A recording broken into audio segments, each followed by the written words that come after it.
padayon sa pagkamadasigon sa imong pagskwela. Love kayo ka ni Papa ug Mama. I love you, nak. At ang bunga ng wagas mo pagsisikap, pagunlad nitong bayan. Digos Flower Shop, delivering happiness. Ay regalo para si Papa sa imo ha. Ali itong tanawon. Ali, tanawon na to. Sige, di lang ka ha. Bantay ha. Bantay. Bibi, mayong buntag, may buntag sa tanan. Before may magsugod, magpaila-ila sa mi. So kami di ay ang Digos Flower Shop.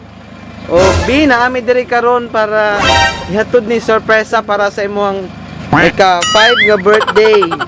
So B, kay birthday man nimo, kantahan ka na mag-usap og happy birthday. Happy birthday to you. Happy birthday to you. Happy birthday, happy birthday.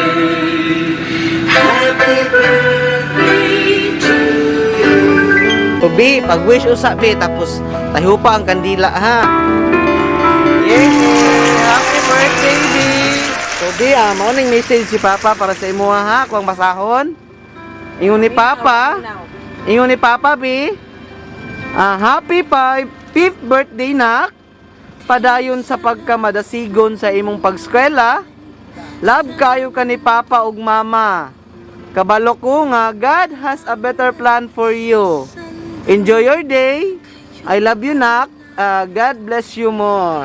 So B, mao to ang message si Papa para sa imo. Day, ayo lang lawas permanente.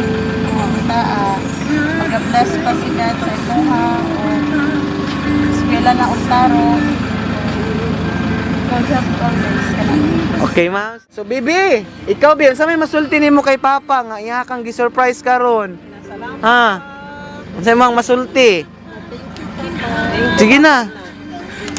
Ay, kakit. Sa pa jud? Wala ka gimingon ni Papa? Ingon diri, ingon. Thank you, Papa. I miss you. Love you. Thank you very much. Okay, salamat kaayo, Bi.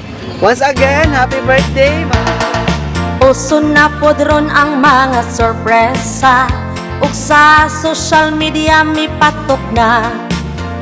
Makaselebrar bisag na ay pandemya, kini mi viral ug daghang nakatawa. Sa bisan unsa man nga okasyon, andam sila nga mo aksyon. Ang Digos Flower Shop lang doon